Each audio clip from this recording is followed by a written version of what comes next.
आप सबका बहुत बहुत स्वागत। साथियों, इंडिया गठबंधन अपना पहला चुनाव लड़ने जा रहा है, पहला मैच खेलने जा रहा है। 18 जनवरी को होने वाला चंडीगढ़ मेयर चुनाव कोई आम चुनाव नहीं है। ये इस देश की राजनीति की तकदीर, तस्वीर, दशा और दिशा बदलने वाला चुनाव है। और ये चुनाव हमारा मानना है कि आने वाले 2024 के लोकसभा चुनाव की नींव रखेगा।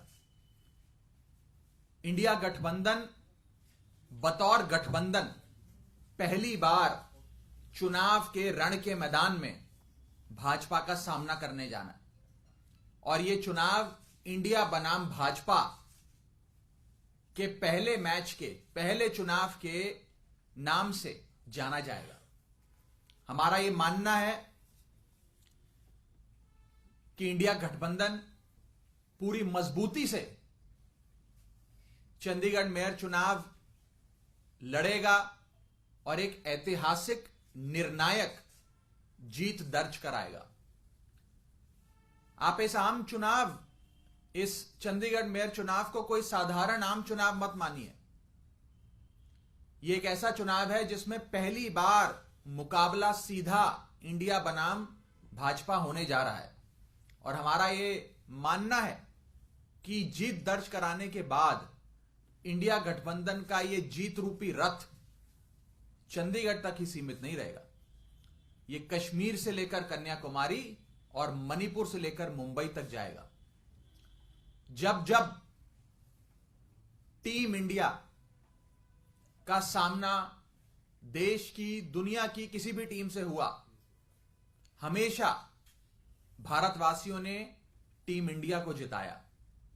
हमारा यह मानना है कि 18 जनवरी के चंडीगढ़ चुनाव में भी भारतवासी एकजुट होकर इंडिया को जिताएंगे।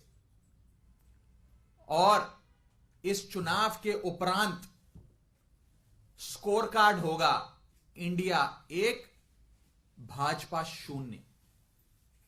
हमारा यह मानना है कि इंडिया गठबंधन की 18 जनवरी को होने वाली क्लीन स्वीप के बाद यह एक 2024 के लोकसभा चुनाव के लिए आगाज होगा। मैं फिर से दोहरा दूं, इंडिया गठबंधन का भाजपा से पहला मुकाबला, इंडिया गठबंधन का भाजपा से पहला मुकाबला जो 18 जनवरी को होने जा रहा है, यह 2024 के लोकसभा चुनावों का आगाज होगा, कर्टन रेजर होगा। और यह एक टोन सेट करेगा कि आने वाले जो भी चुनावी मुकाबले होंगे इंडिया बनाम भाजपा, उसके क्या नतीजे होंगे। मेरा यह मानना है कि यह एक और बड़ी चीज साबित करेगा। वो ये है कि जब इंडिया गठबंधन मिलकर चुनाव लड़ता है तो 1 और 1 2 नहीं, 1 और 1 11 होता है। यह चंडीगढ़ का 18 जनवरी का चुनाव सिद्ध करेगा। और इसके संदेश, इसका मैसेज, जो जीत का, इंडिया गठबंधन की जीत का मैसेज होगा, यह देश के कोने कोने तक पहुंचेगा। लोगों को जो आज एक तानाशाह निकम्मी भाजपा सरकार से मुक्ति चाहिए, उसकी एक आस लोगों के मन में जगाएगा कि अगर इंडिया गठबंधन एकजुट होकर चुनाव लड़ता है तो इंडिया गठबंधन ही वो चुनाव जीतता है। और इंडिया से जो जो टकराएगा वो चूर चूर हो जाएगा। ये मैसेज इस चुनावों से अवश्य निकलेगा। 18 जनवरी को चंडीगढ़ में भारतीय जनता पार्टी की जो आज निकम्मी और तानाशाह बादशाहत है, उससे चंडीगढ़ के लोगों को छुटकारा मिलेगा। इंडिया गठबंधन वो छुटकारा दिलाएगा।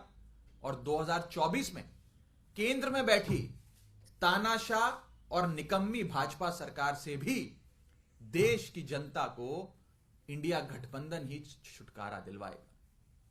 तो आने वाला ये चुनाव बेहद निर्णायक होने जा रहा है और हमारा ये मानना है कि इंडिया गठबंधन का पहला मुकाबला, पहली चुनावी फाइट जो भाजपा से 18 जनवरी को होने जा रही है, ये 2024 के चुनाव का आगाज करेंगी।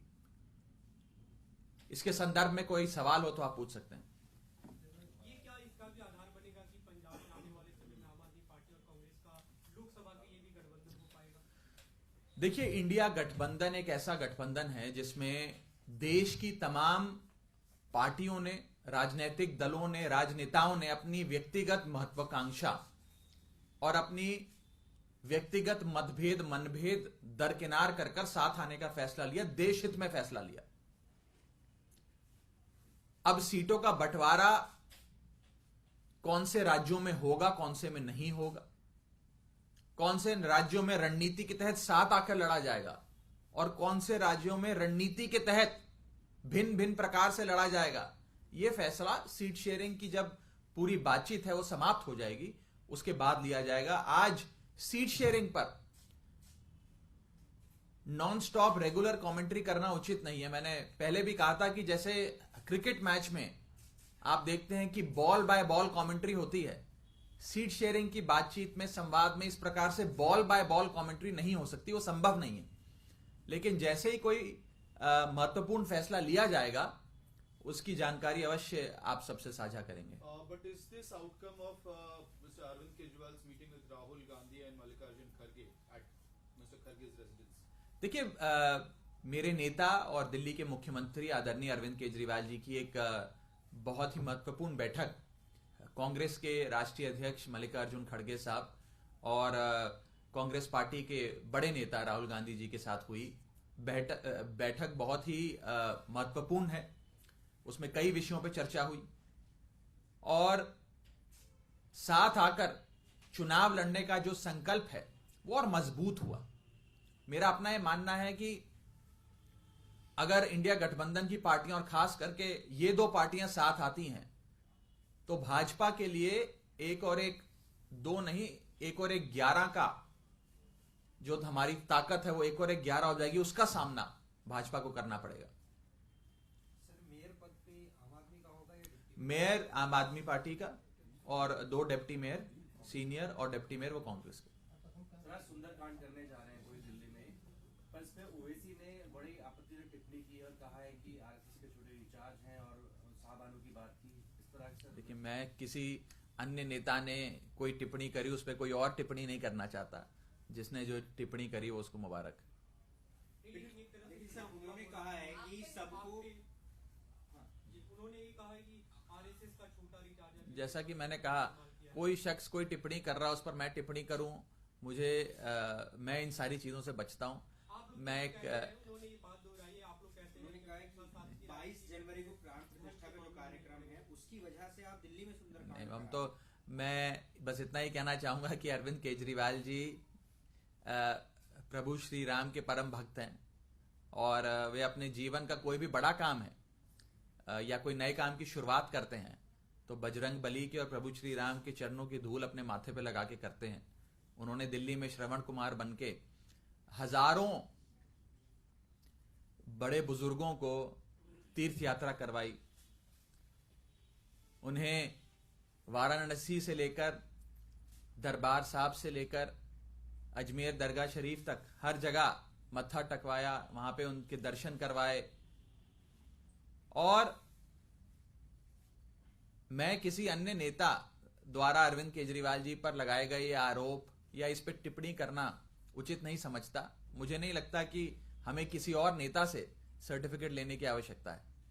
लेकिन राघव जी, क्या आप लोग कोऑप्ट भी कर रहे हैं या एक तरह से काउंटर करने की कोशिश कर रहे हैं बीजेपी का जो राम मंदिर और प्राण प्रतिष्ठा पे नैरेटिव? मैंने जो जवाब देना था मैंने दे दिया इस विषय पे। फॉर्मल इनविटेशन आ गया है राम मंदिर? मेरे अभी मुझे ऐसी कोई जानकारी नहीं है और जैसे ही कोई जानकारी आएगी आपको बताएंगे। अगर आता है तो जाएंगे क्या? जब आएगा तो आपको बताएंगे। 18 का समन भी है सर। उस पर भी वकीलों से चर्चा हो रही है। आपको 18 तारीख के और करीब आके अवश्य उस पर भी जो फैसला पार्टी लेगी, माननीय मुख्यमंत्री जी लेंगे, अपने वकीलों से सलाह कर उस बारे में भी बताया जाएगा। Raghav, can you tell us exactly what role did that particular meeting play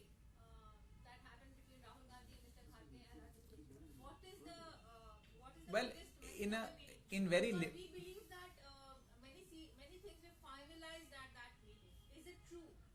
Like for instance, the Chandigarh deal, was it finalized at that meeting? See, first of all, since I was present in the meeting, it is only fair that I limit my discourse and limit my commentary on that meeting. However, since you've asked this question, I can say this in a very measured manner that the meeting that took place between my leader and the Honorable Chief Minister of Delhi, Mr. Kejriwal, and the Congress President, Shri Mallikarjun Kharge ji, and senior Congress leader, Shri Rahul Gandhi ji, was a meeting that was very, very significant. It has further strengthened our collective resolve to save India and to come together to ensure the departure of a incompetent, corrupt and dictatorial regime led by the BJP. That's the only thing that I'd like to say vis-a-vis that meeting. Sir Anurag Thakur का भी बयान आया है अरविंद केजरीवाल जी और वो सुंदरकांड का बात करेंगे उस पर मैं किसी के बयान पे मैं क्यों बयान दूं मेरे भाई? सर आप वो पछतावा करने का समय आ उनको गया है। बयान देने दीजिए. किसी के बयान पर मैं क्यों बयान दूं? आप उनसे जाकर मेरे बयान पे उनका बयान मांगिए. Thank you so much.